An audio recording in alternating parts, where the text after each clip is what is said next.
శ్రీ గురుభ్యో నమః. సౌందర్యలహరి 20 శ్లోకం గురించి చెప్పుకుందాం. పరమేశ్వరి అవయవాల కాంతులు అనే అమృతసారాన్ని వెదజల్లుతున్న చంద్రకాంత శిలామణి అయిన మూర్తిగా నిన్ను మనసులో ఎవడు నిలుపుకుంటాడో అతడు పాముల గర్వాన్ని గరుత్మంతుడి వలె చల్లారుస్తాడు. అమృతధార కలిగిన సిర కలిగిన చూపుతో తీవ్రమైన జ్వరంతో బాధపడుతున్న వారికి ఆ బాధను తొలగించి సుఖాన్ని కలిగిస్తాడు అని చెప్పి అంటున్నారు. అంటే కిరంతి మంగేభ్య కిరణ నికురుంబామృతరసం హృదిత్వా మాధత్తే హిమకర శిలామూర్తిమివయ సర్పాణాం దర్పం శమయతి శకుంతాధిప ఇవ జ్వరప్లుష్టాన్ దృష్ట్యాం సుఖయతి సుధాధార శిరయా. అంటే ఓ దేవి, యహ ఏ సాధకుడు అంగేభ్య పాదద్వయ అవయవముల నుండి కిరణ నికురుంబ అమృత రసం వెలుగుల మొత్తం వలన పుట్టిన అమృతంపు రసమును కిరంతిం వర్షించుతూ ఉన్నటువంటి దానవైన నువ్వు త్వాము నిన్ను హృదయమునందు హిమకర శిలామూర్తిం ఇవ చంద్రకాంతమణి ప్రతిమ వలె, అంటే సాలభంజిక వలె, అంటే చంద్రకాంతమణిచే నిర్మించిన దేహము కలదాని వలె ఆధత్తే ధరిస్తూ ఉన్నాడో స్మరిస్తూ ఉన్నాడో సహా ఆసాధకుడు సర్పాణం పాముల యొక్క దర్పం పొగరును శకుంతా ప్లస్ అధిపహ ఇవ శకుంతాధిప ఇవ పక్షులకు రాజైన గరుడు వలె, అంటే పోల్చడం అన్నమాట. అంటే గరుత్మంతుడిలాగా అని, గరుత్మంతుడు ఆకారం పొందటం మాత్రం కాదు, గరుత్మంతుడిలాగా అంటే ఆ గరుడు చేయి పని చెప్పబడింది కాబట్టి గరుత్మంతుడిలాగా అని. గరుత్మంతుడై ప్రత్యక్షమైన గరుత్మంతుడు వలె అని అర్థం.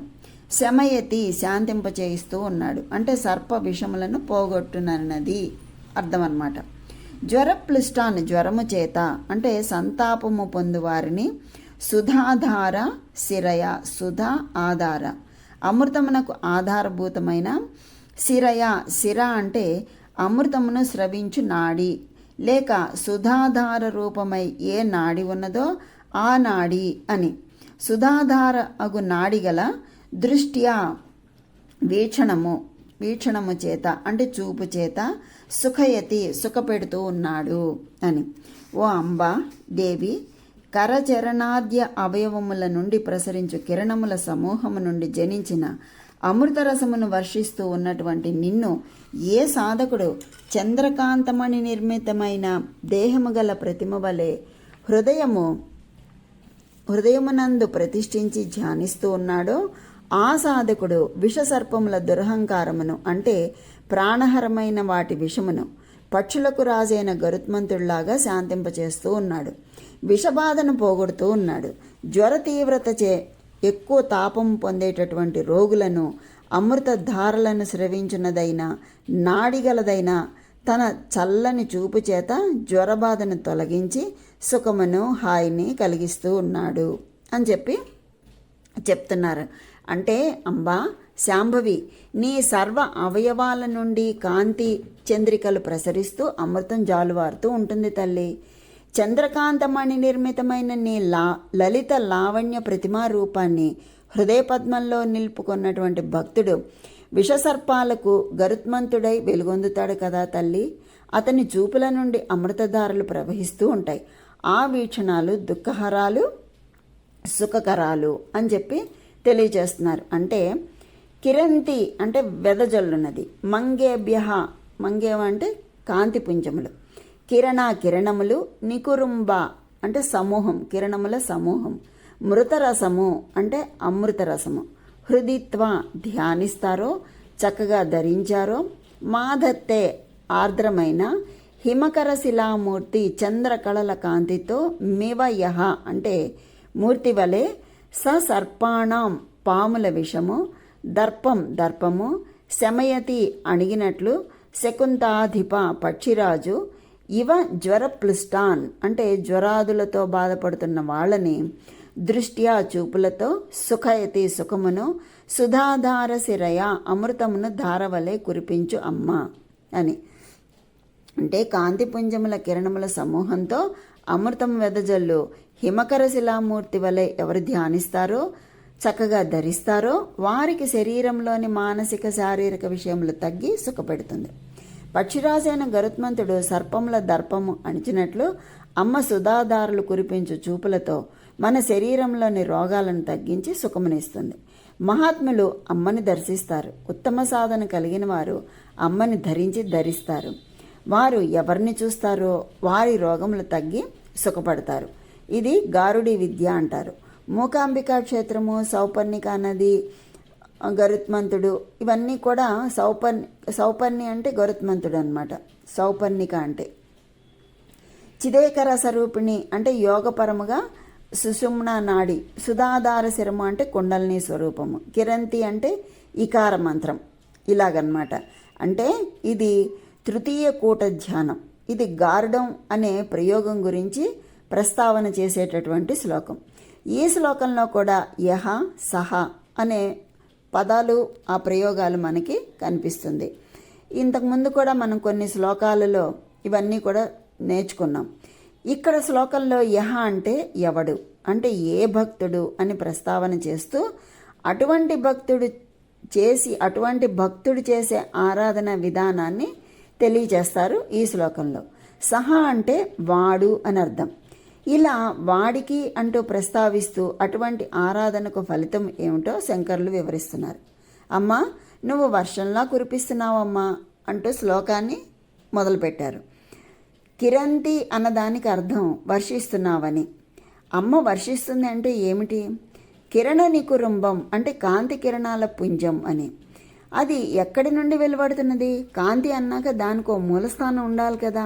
ఫలానా చోట నుంచి కాంతి ప్రసరిస్తుంది అని అనటానికి అదే అంగేభ్య అంటున్నారు. అంటే అమ్మ దివ్యమంగళ విగ్రహం నుండి అలా కాంతి కిరణాలు పుంజాలుగా వెలువడుతున్నాయి అంటున్నారు. మరి ఆ కాంతి పుంజాలకు ఒక విశేషం కూడా జోడించి చెప్తున్నారు. అవి ఎలా ఉన్నాయిట ఆ కాంతి పుంజాలు? అమృత రసం అంటున్నారు. అంటే ఇప్పుడు ఈ మొత్తం మొదటి పాదం అంగేభ్య కిరణ నికురుంభామృత రసం కిరంతి అంటున్నారు. భావం చూస్తే అమ్మ యొక్క దివ్య మంగళ స్వరూపం నుండి తేజపుంజాలు అమృత రసాన్ని వర్షిస్తున్నాయి అని వచ్చింది కదా అర్థం. సరే, ఆ అమ్మ స్వరూపాన్ని కూడా తర్వాతి పాదంలో ఎలా చెప్తున్నారు? హిమకర శిలామూర్తిమివ అని స్పష్టంగా చెప్తున్నారు. అంటే హిమకరుడు అంటే చంద్రుడు, హిమకర శిల అంటే చంద్రకాంత శిల అన్నమాట. హిమకర శిలామూర్తి అంటే చంద్రకాంత శిలా విగ్రహం వలె అత్యంత స్వచ్ఛమైన తెలుపు రంగు కలిగినది. ఇంకొక విశేషం కూడా ఉంది ఇక్కడ. చంద్రకాంత శిలలు వెన్నెలలో చెమరుస్తూ ఉంటాయని ప్రతీతి. అవి ఎంత తెల్లగా ఉంటాయో అంటే ధవళ వర్ణంలో ప్రకాశిస్తూ వెన్నెల కాదు అవే కాంతిని వెదజల్లుతున్నాయా అన్నట్లు అనిపిస్తుంది. చంద్రుడి వెన్నెల అమృత సమానం అని కదా. అందుకే చంద్రుడికి సుధాకరుడు అని కూడా పేరు. చాలా ప్రసిద్ధంగానే మనకి ఈ మాట వినిపిస్తూ ఉంటుంది. అంటే అమ్మ స్వరూపం చంద్రకాంత శిలా ప్రతిమ వలె స్వయంగా కాంతులతో అమృతాన్ని చిలకరిస్తోంది అని శంకర్లు చెప్తున్నారు. ఇప్పుడు ఆచార్యుల వారు అంటున్నారు, అమ్మ యహ త్వాం హృది మాదత్తే అని.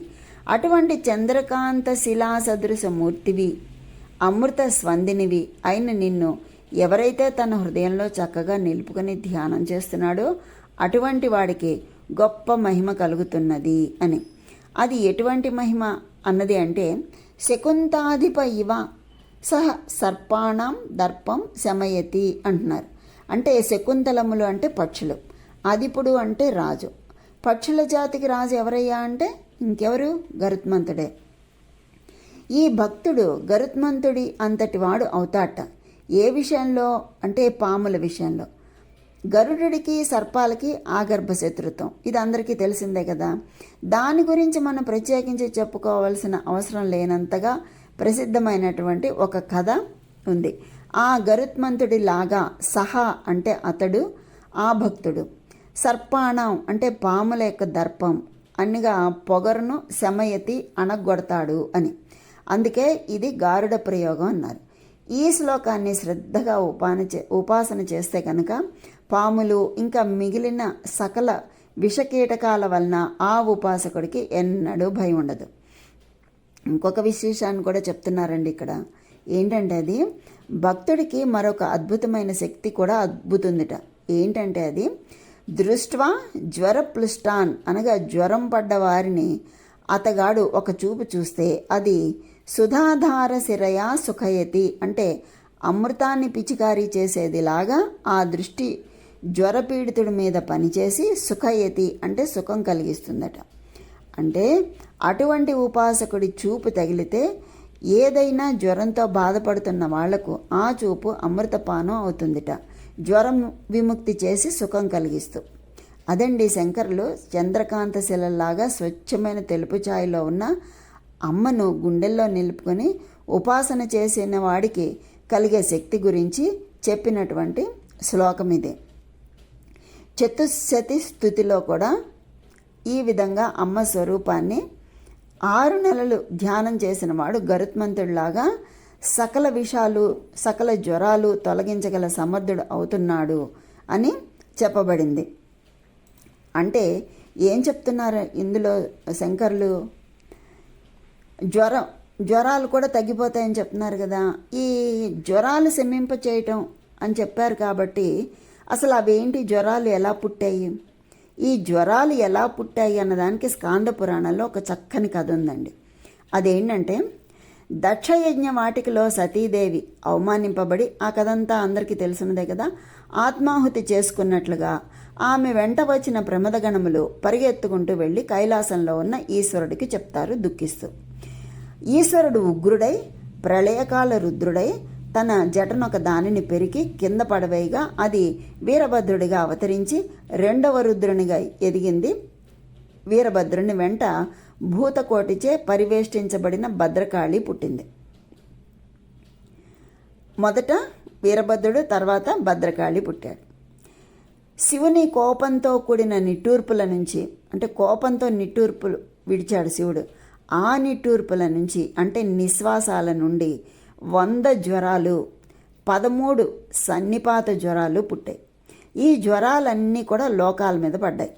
వీరభద్రుని వెంట కాత్యాయని, ఈశాని, చాముండ, మండమర్దని, భద్రకాళి, భద్ర, త్వరిత, వైష్ణవి, నవదుర్గా సహిత శాకిని, డాకిని, ప్రమథ మొదలైన వాళ్ళు గుహ్యకులు అనేవాళ్ళు. అంటే ఇవి ఒక జాతి గణాలన్నమాట. గుహ్యకులు అంటే 64,000 మంది యోగిని గణాలు దక్ష యజ్ఞవాటికి అంతా ధ్వంసం చేయడానికి పుట్టుకొచ్చి బయలుదేరారు. ఇక ప్రమద గణాలు ఉండనే ఉన్నాయి, 100,000 వాళ్ళు బయలుదేరారు. సతీదేవితో పాటు 20,000 మంది ప్రమద గణాలు అంటే తమ అమ్మవారి ఆత్మాహుతి చూసి సహించలేక బాధతో అన్నమాట ఆ ప్రమద గణాలు ఆత్మాహుతి చేసుకున్నారు. ఈ జరిగిన ఘోరానికి ప్రతీకారం తీర్చుకోవడానికి వీరభద్రుడు ససైన్య సమేతుడై బయలుదేరాడు. దక్షయజ్ఞ ధ్వంసం జరిగింది.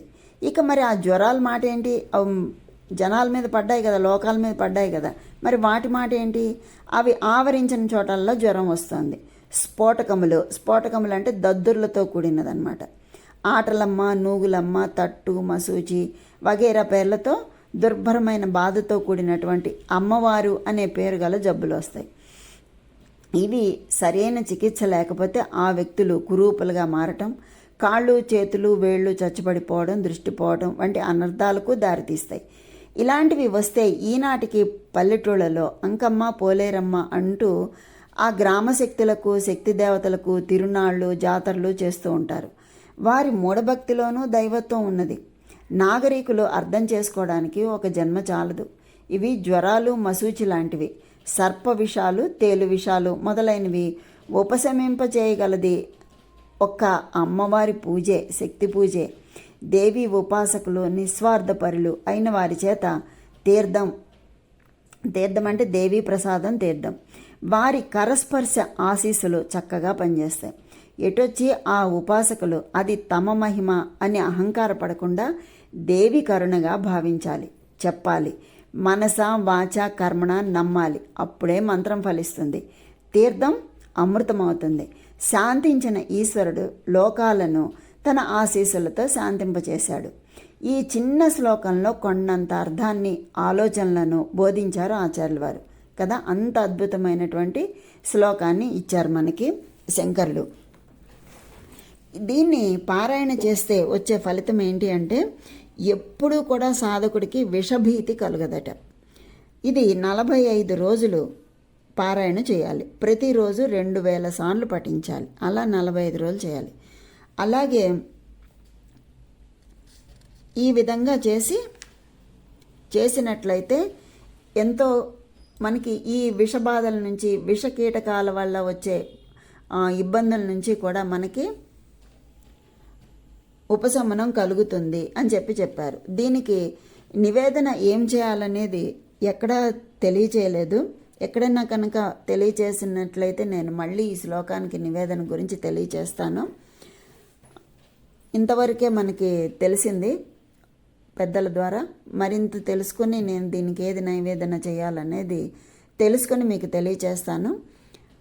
అంతవరకు మనం ఈ శ్లోకాన్ని పఠిద్దాము. ఏ పాలో బెల్లమో నైవేద్యం పెట్టుకుంటే ఆ తల్లి శాంతిస్తుంది. మనకి వచ్చేటటువంటి ఈ సకల విష జ్వరాలు ఇవన్నీ కూడా తొలగించి కాపాడుతుంది. ఈ సమయంలో అంటే మనకి శ్రావణ మాసం, భాద్రపద మాసం, ఈ వర్షాకాలం అంతా కొంచెం రోగాలు వీటితోటి నడుస్తూ ఉంటుంది. ఇలాంటి సమయంలో అందుకే దేవతారాధనలు అవన్నీ కూడా ఈ దక్షిణాయనంలో ఉన్నాయి. ఇలా వర్షాలు, చలి, కాలం మారుతూ ఉంటుంది. రోగాలకి అనువైనటువంటి కాలం ఇది. దీని నుంచి మనం బయటపడాలి అంటే దైవారాధన ఎక్కువగా చేసుకోవాలి. అలా చేసుకుంటే కనుక ఆ తల్లి మనల్ని కాపాడుతూ ఉంటుంది. అందుకే పెట్టారు ఇలాంటి సమయంలో దైవారాధన చేసుకోవాలి అని చెప్పి పెద్దలు ఎన్నో మనకి సనాతన ధర్మాలు తెలియచేశారు. వాటిలో మన ప్రయోజనమే ఉంది, మన ఆరోగ్యం కోసమే తెలియచెప్పారు ఋషులు, మహర్షులు, పెద్దలు అందరూ కూడా. కనుక ఆ జగన్మాత యొక్క అనుగ్రహం అందరికీ కలగాలని కోరుకుంటూ స్వస్తి.